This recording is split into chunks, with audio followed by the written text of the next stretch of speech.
be loud and be proud and back the boys and make some noise. Come on, you Oz! Shout out to this week's podcast sponsor, ZCZ Films, showing that age is no barrier to being a hula hoop. The Tilehurst End Podcast. Read the blog on thetilehurstend.com. Hello, everybody. Welcome back to the Tilehurst End Podcast Extra.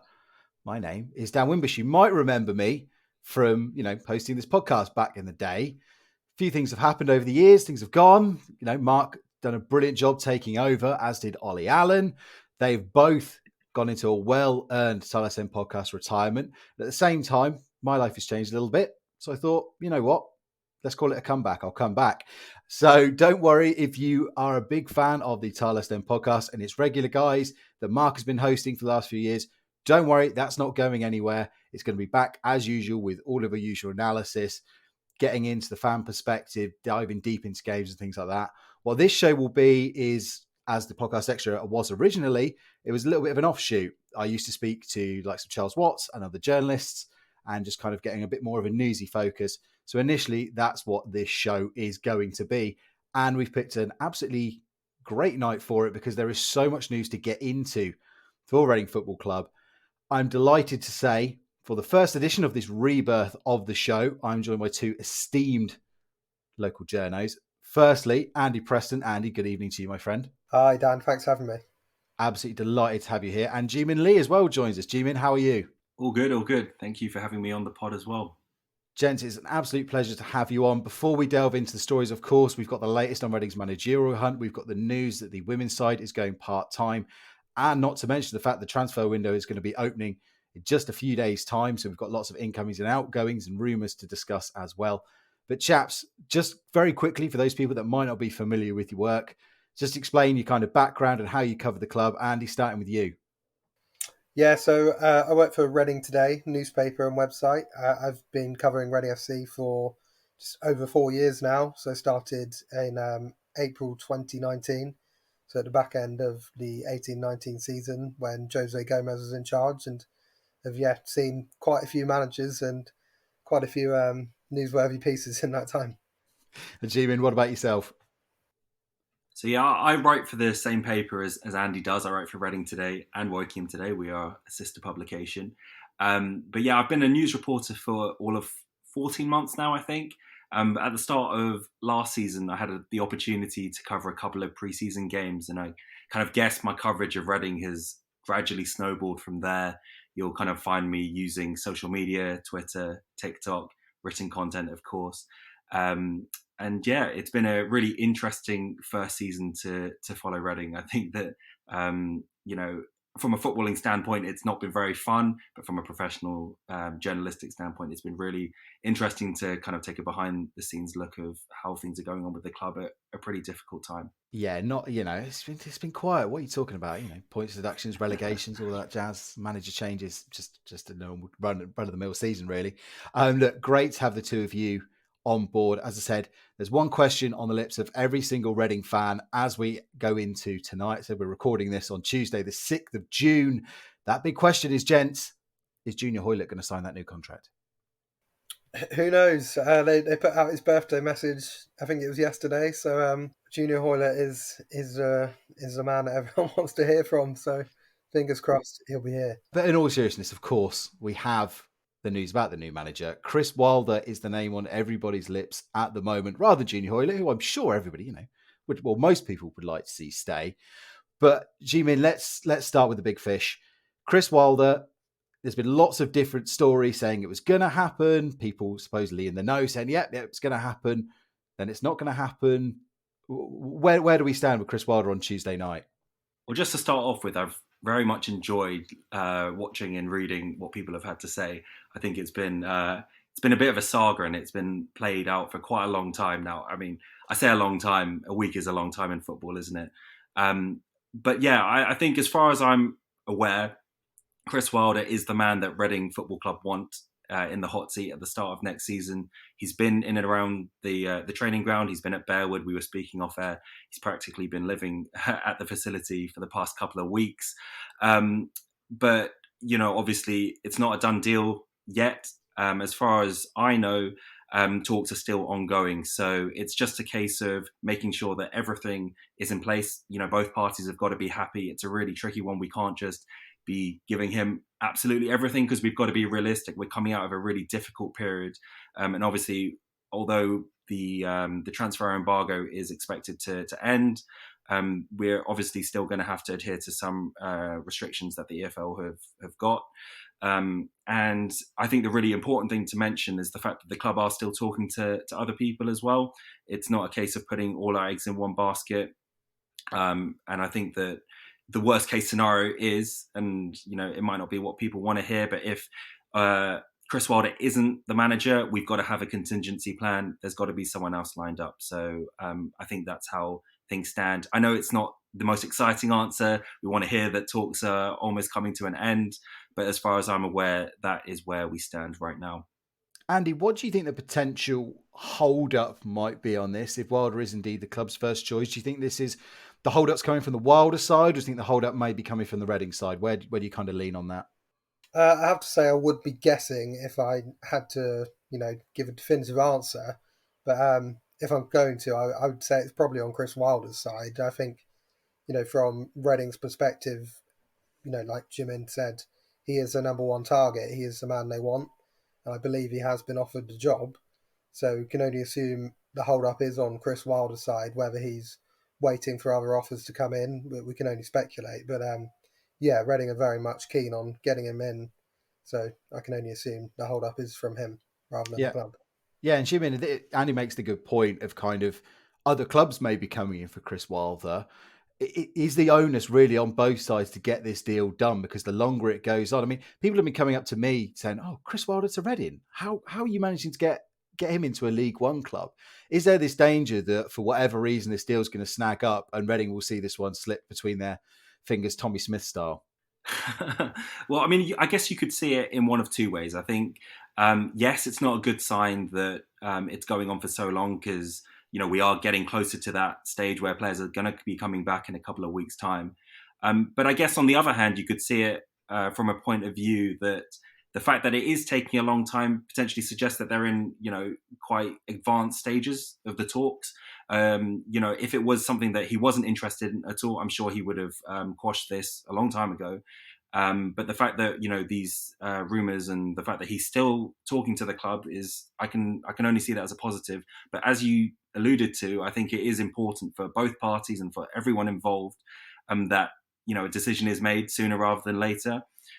We all know the rigours of League One. We know how tricky it will be next year. There's just so much football to be played with no international breaks and extra cup competition. So there's not really going to be much time once the season starts to bed things in, patterns of play, defensive shape. So it's super important that we bring in whoever it is, as much as we'd all like it to be, well, I feel like everyone wants it to be Wilder.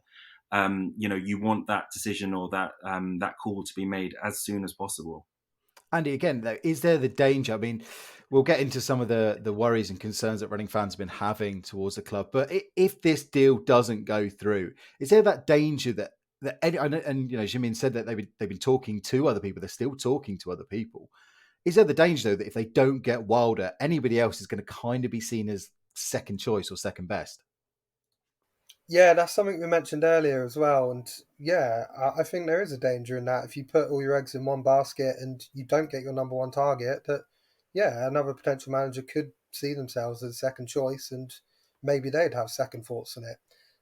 From what I know, Nathan Jones had been at the training ground a couple of weeks back and reportedly had been having talks with the club as well. And maybe he's not as popular of choice as Chris Wilder, but his stock is still pretty high for a League One club to attract a manager of that calibre. I think would be quite a coup. Yes, you mean who would, if it's not Chris Wilder, is there anyone that's name wise that's come up that you would think, yeah, I'll take them? I'm going to be boring. I really think that Nathan Jones, I'm going to agree with Andy. I think Nathan Jones is the one if it's not going to be Chris Wilder. The other names that have been kind of thrown around haven't really filled me with too much enthusiasm. I get the sense that with a lot of the people who aren't Nathan Jones and Chris Wilder, the Reading job would be seen to them to be a step up. And given the importance of next season, we'd want to bring in someone who is established in this division, who is comfortable working, in League One or potentially the Championship, and not see Reading as the kind of dream job. You'd want someone who's coming in there and thinking, you know what, I'm comfortable in this position. I think I can do a good job here. Yeah, and has there been anything, I mean, for either of you about this whole process that worries you from an outside point of view, or are you two both sort of just like, well, it's the process, it takes a while, or yeah, is there something that's starting to sort of gnaw away? I'll start with you, Andy. I think the main concern would be that they haven't got a manager in place in the time restriction they put. The members coming around the club was that they wanted a manager in early June to get in as early as possible, work pre-season, get their targets in, and we're still in early June and these processes take time, but you can sense the frustration starting to grow around the fan base, and I expect that there are figures at the club who will be concerned if it is in Chris Wilder's hands and they're still waiting on him to make a decision. That can be frustrating for the club. They're just waiting about and not able to start planning properly for the season yet. Yeah, any concerns coming up from your end, Jimin? Yeah, I mean, as Andy was saying, I think that the club had set themselves a sort of internal deadline of the 1st of June. We want to have a manager in place by then. The fact that it's not happened means that we're behind schedule. And I think that's clear for everyone to see. I believe we're the only League One team not to have appointed a manager or to be managerless. And we've all seen the numbers. It's been 50-something days without a permanent manager. And that's never a good thing. As I was alluding to before, you want to have a good preseason. You want to get off to a good start. This project rebuilds. The sooner we can get this underway, the better. And I think that it will just help the fans. It will help with players who have been offered contracts.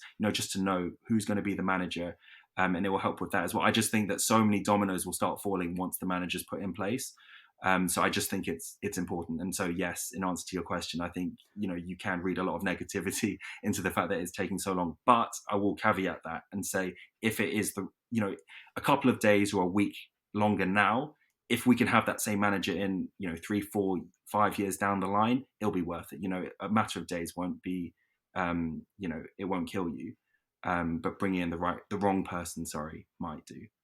Yeah, I think the whole thing on the lips of fans has been this whole rebuild or reset, whatever you want to call it. I mean, I think every fan would have preferred this whole rebuild to have been done in the Championship. I know the club certainly would like to have done. But I think that's been the one kind of thing that you've held on to as a supporter, is that, okay, well, this gives us a chance to rebuild really from the ground up. But Andy, do you sense that is that optimism well placed? Have you sort of been seeing things from behind the scenes, either on or off the record, that makes you think, yeah, the club is turning the page? Maybe the page isn't turning as quickly as we like, but can you see why fans should be optimistic, or would you be saying maybe be a little bit more cautious right now? Yeah, I think there are definitely reasons to be optimistic, and I think we saw some of those plans put in place last summer with Mark Bowen coming in, with Mark Carey, and his name escapes me, but the guy they brought in from Sheffield United as well. Jared Dublin? Jared Dublin, yes. So those were plans that were put in place that, there were roles that probably should have been filled years ago. But thankfully, those voids have been filled. And another point of optimism, I'd say, is the club's academy. And, there's always good players coming through at Reading. Being in League One now, there's a chance for those players to be showcased in the senior team. Hopefully, we'll see plenty break through next season and, grasp their opportunity. Yeah, I mean, what have you made of the club's communications? Because that's been a real sort of wrangling point. And, you guys are in the business of communicating and keeping fans informed. And there just seems to have been a little bit of a void since, relegation. People, you mentioned it's been, for 50 odd days since we've had a permanent manager, since relegation was confirmed.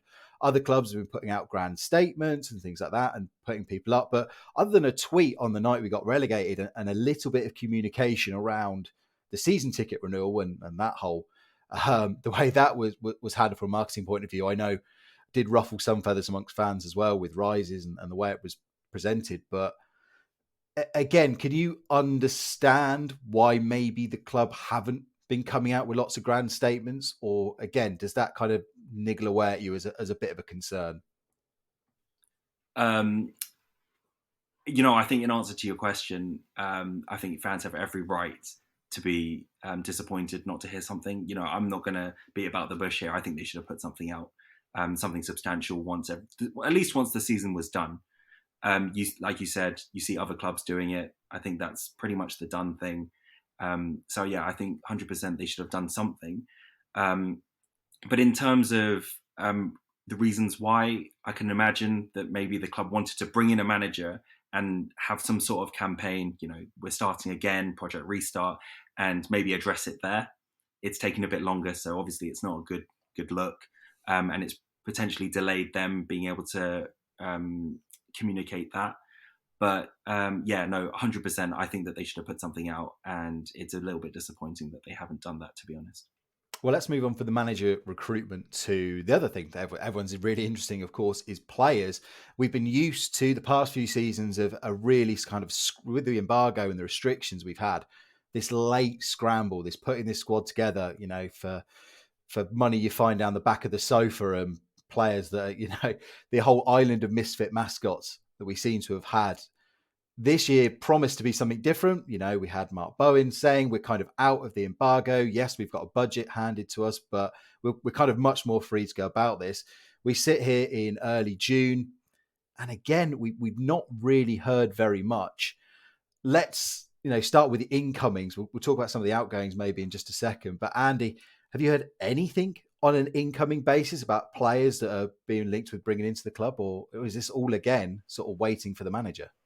Unfortunately, it's not going to be the answer that fans want to hear. But right now, the rumour mill in terms of players is very short, and that definitely has something to do, obviously, not having a manager in place. But I'm sure Mark Bowen is drawing up a list of targets, players that they could potentially get. Obviously, we're not going to see Reading go out and splash a load of money just because of the embargo going. But there'll certainly need to be a lot of players coming in. I think the area that concerns me the most right now is midfield. If you look, I think they were like last season.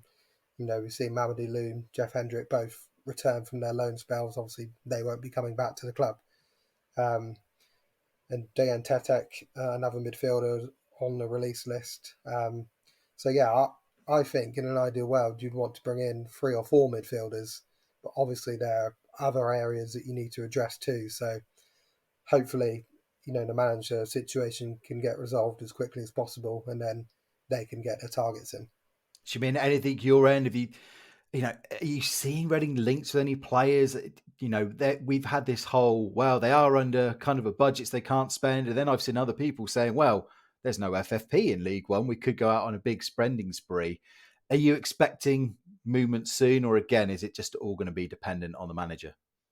Well, I think Bowen put out something. I think it was when we had the points deduction, where I think he came out and said that the club aren't going to be splashing the cash as soon as we're out of the embargo, and I don't think that they're going to do anything different from that. I think that he's a sensible guy. He'll make sure that we don't, we're not going to be a kid in a candy shop and just go out and spend big just because we can. At least I hope that they won't, and I'm fairly certain that they won't. But as Andy said, I think midfield's a massive problem area. We were in a pretty similar situation last year, but being in the Championship, you're thinking about the quality of players that you can bring in by saying you're a Championship team. You're getting those loan players from Chelsea. That might be slightly more difficult being a League One team. The quality of player that you're going to be able to bring in isn't going to be Cesare Casadei. It's going to be a slightly less developed academy product if you are able to bring someone in. But yeah, I think that this has been the most quiet June kind of transfer rumour mill that I've seen at Reading, being a journalist or being a fan, to be honest. Yeah, it's all very, very almost too quiet. Usually, there's been a handful of vague rumours floated around from football gossip sites, but again, there's been nothing kind of concrete. And I guess, as I said, we're waiting for that managerial appointment because he will obviously dictate the kind of style we want. And I suppose that's good because I think what you don't want to see is the mistake that's been made in the past of players almost being bought for a manager. I remember Brian McDermott famously talking about how he walked into a hotel room and Pavel Pogrebniak was there, as Anton Zingarevic just kind of presented him as a player. And I think, we've all heard the stories of agent influence and things like that have gone on with the various regimes that the club has had in the last decade. So whilst I'm annoyed as well that I've not actually seen players in through the door, I guess it's nice that we're waiting for this manager so you can at least, marry the two together. So fingers crossed, as soon as that appointment's made, players will come in. We have had news though about players that have left the club. And I was joking about Junior Hoylett at the top of the show. He's one of two players that have been offered new deals alongside Yaku Mete. Andy, Yaku Mete was a name that I think everyone had pretty much given up his time at Reading Football Club. He seemed to be saying his goodbyes after the Wigan game. So we sit here in June again, no news. Does the longer this goes on, does that play into Reading's hands? Could you see Yaku Mete staying at the club? My honest answer would be no. I couldn't see him staying, but you make a good point. The longer it goes on, there's maybe a bit of optimism there. I'm sure he's not going to be short of offers. He's a talented player. He's shown, when he was fit at championship level, he scored plenty of goals. He's had his injury problems, but he's been a real asset to Reading in the last few years. He's got so much pace, so much power, and he'd be a fantastic player to have in League One. He's also a player that has a great relationship with the fans, and that's something that can't be said for many of the players that have been around for the last 4 or 5 years. So whether that could influence his decision or not, we're not sure. But I expect he'll have offers from France, Belgium, possibly some championship teams too. But I think if they can keep him, he'd be a fantastic asset to have in League One. Do you mean any optimism on your end? It's funny, I'm convinced that the future of Yaku Mete will determine the future of Amadou Mbengue. Them two are just such good friends that if we are, on the off chance, able to keep him, I think it's genuinely, and I'm only half joking when I say this, I think it's genuinely a little bit more likely that we could keep hold of Mbengue. In terms of Mete, I'm the same with Andy. I think that he's a player that will have offers elsewhere. Being from Ivory Coast, he'll have that, and being from France as well, he'll have that kind of desire to potentially go back. Be closer to his family. So you never know. Like you said, it's been going on for a while now. And if you'd asked me after that Wigan game when he was saluting the fans, is Yaku Mete going to be a Reading player next year? I would have said 100% no.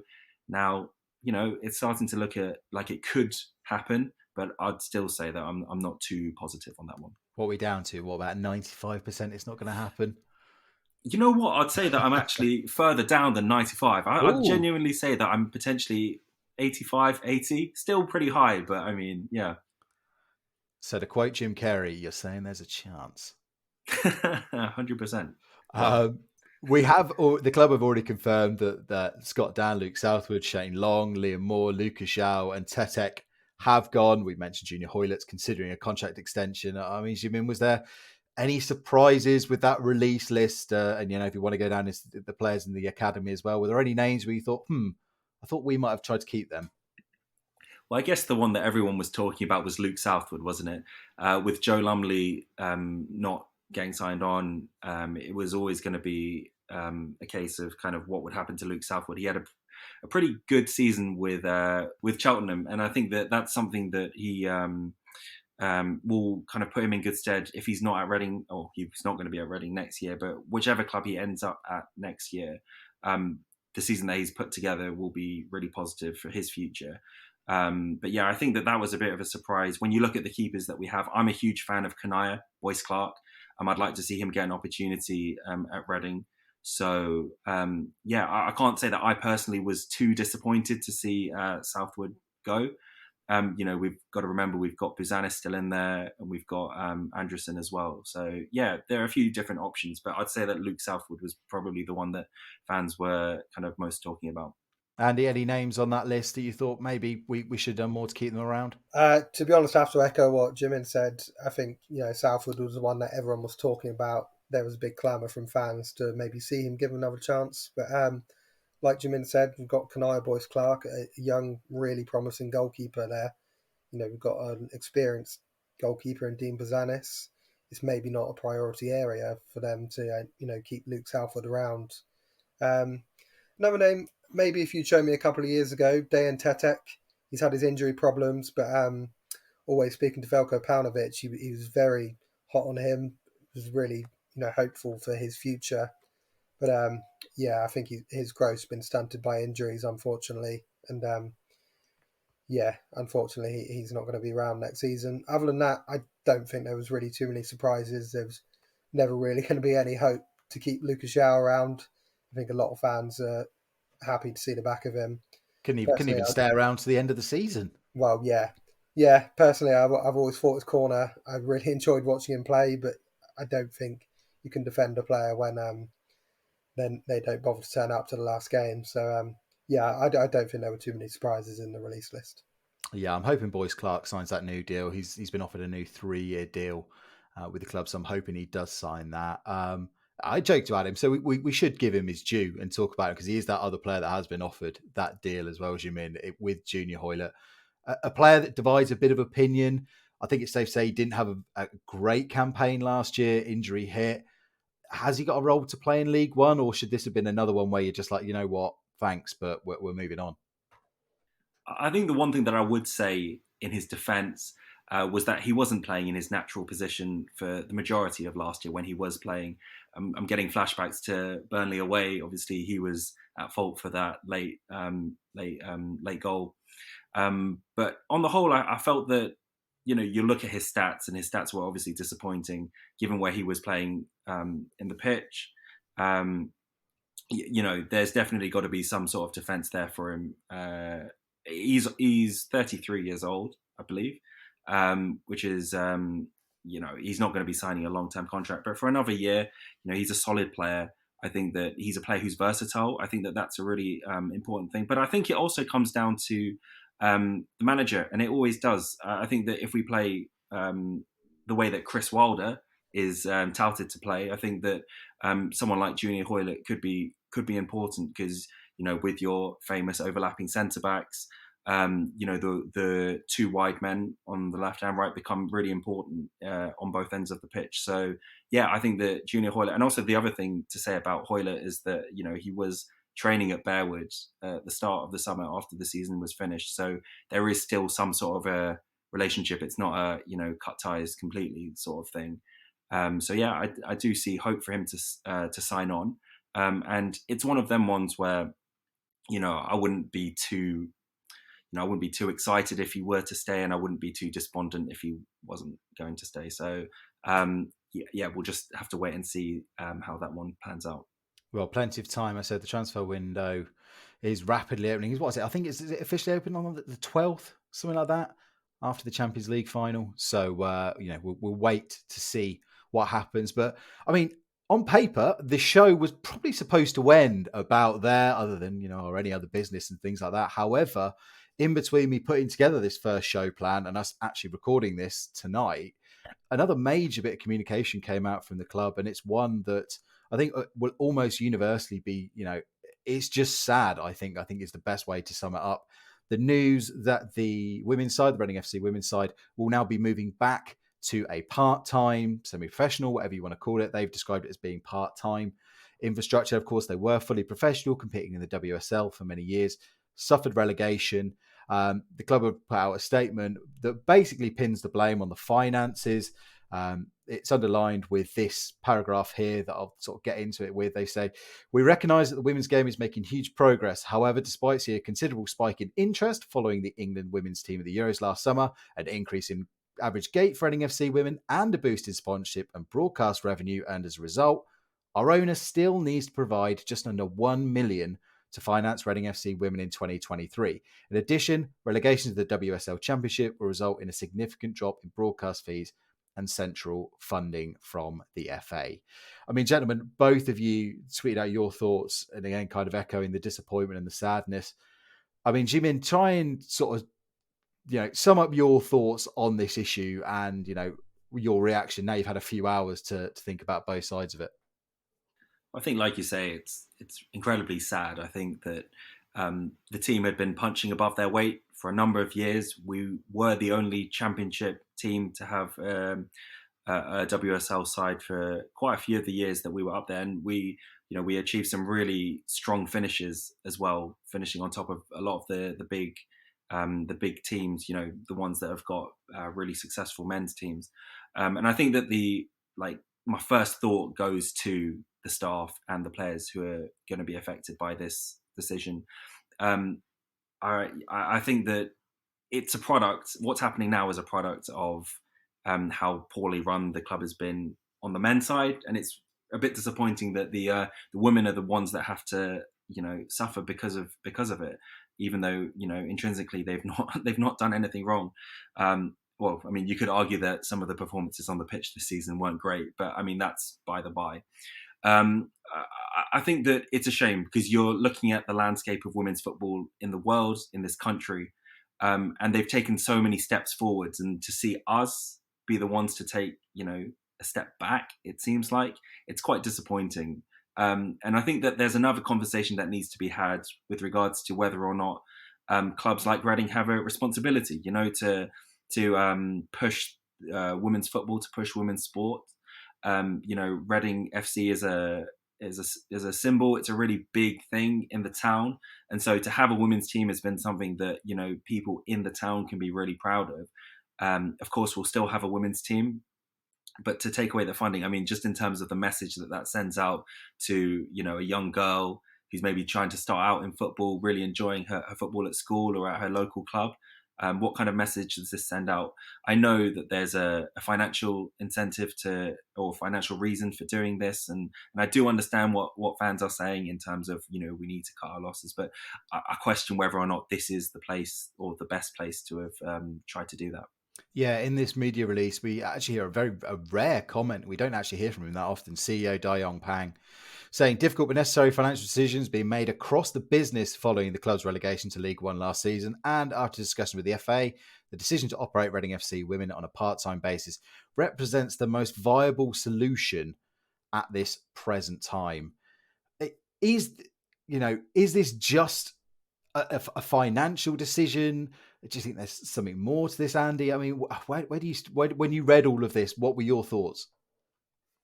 Firstly, I was devastated at the news. It actually made me quite angry. I think it's inevitable that there'd probably be some kind of cutback with the team being relegated, and Kelly Chambers had alluded to it many times that Reading had not had the investment that other women's Super League teams have had, and ultimately that cost them relegation.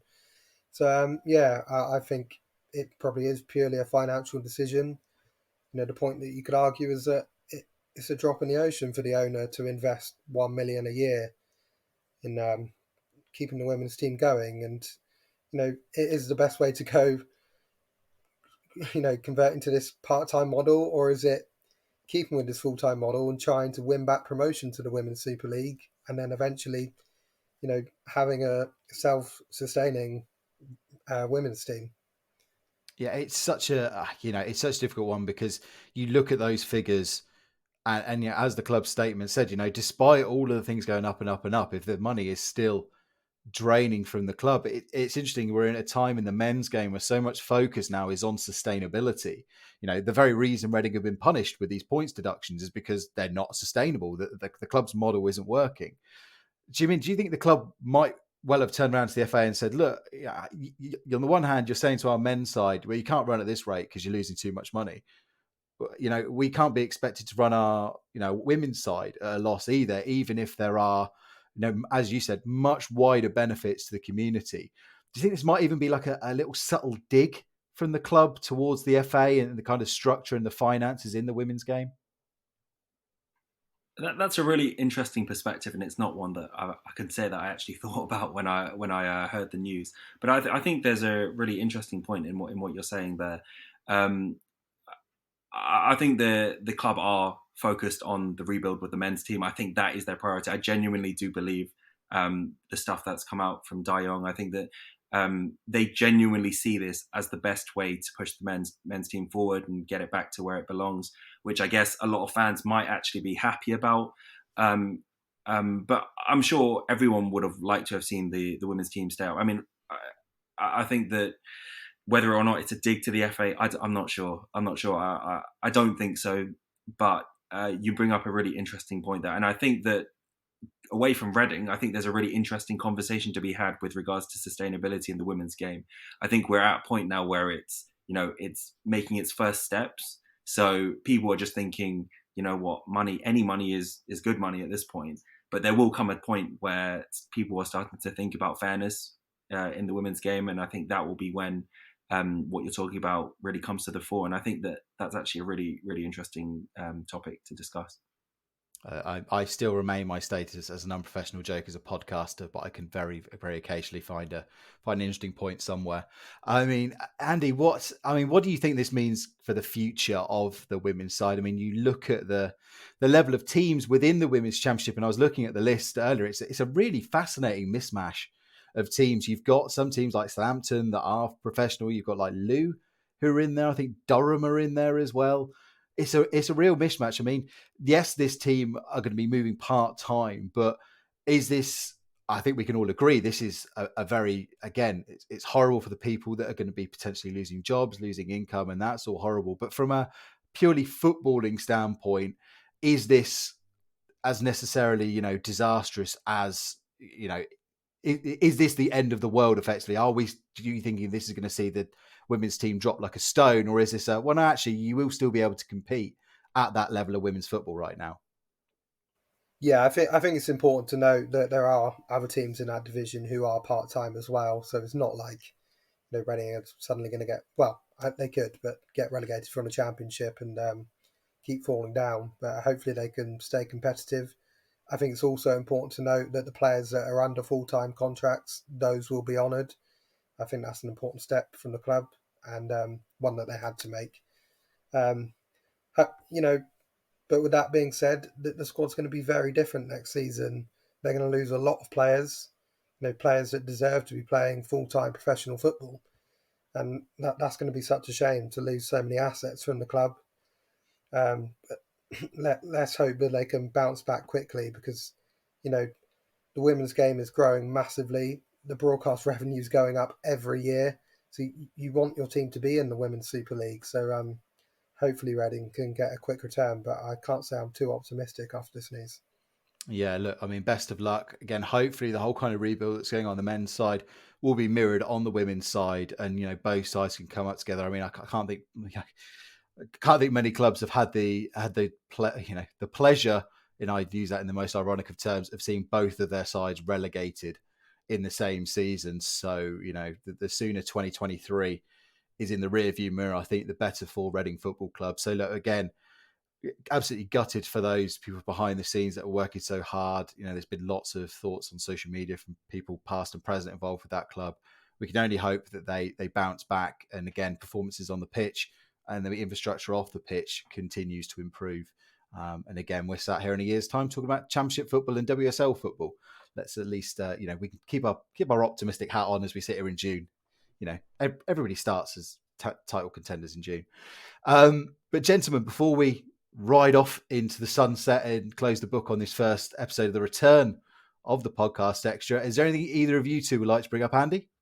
I'd just like to say that for any extra Reading news as well as Tilehurst End to keep up to date, go to Reading Today, Wokingham Today, and you can find myself and Jimin on Twitter as well. Jimin also very hot on TikTok. He's up to date with the new social media. So yeah, hopefully people can enjoy our content there. Yeah, but you're on MySpace as well, Jimin, right? All that kind of jazz. I can't say that I'm on MySpace, but what? Yeah, I that's probably the one social media platform that I don't use. I'm not even sure it exists. I'm not sure it exists anymore. Does it? I mean, I don't know. I don't think I was ever on MySpace actually, even when it was hot. I've come back significantly older to this podcast, older and with 2 extra kids behind me. So, but where can people follow you? Yeah, so as Andy said, I'm on Twitter, JML Journo. I'm JML Journo on TikTok as well. Really enjoyed using that this year. And yeah, don't really use Facebook. Instagram as well. I'm JML Journo everywhere. So if you want to follow me or find me anywhere, it's JML Journo. Yeah, we'll post all of the lads' social media links up on the episode details here on the Tilehurst End podcast as well. Again, thank you so much to everybody who's tuned in today.